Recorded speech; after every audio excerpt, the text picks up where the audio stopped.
So you may be asking yourself, does the yogurt that we make for this special Dr. Davis type of protocol, does it go bad? And yes, it does.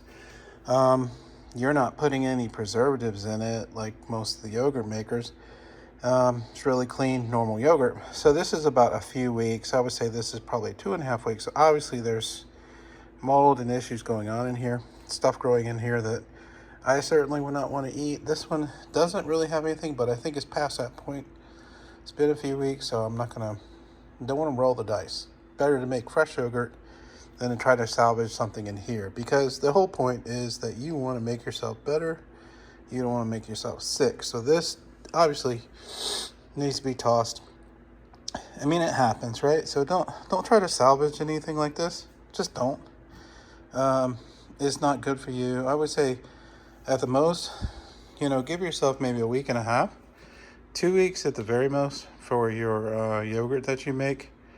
And then, by then you should have already made a fresh one.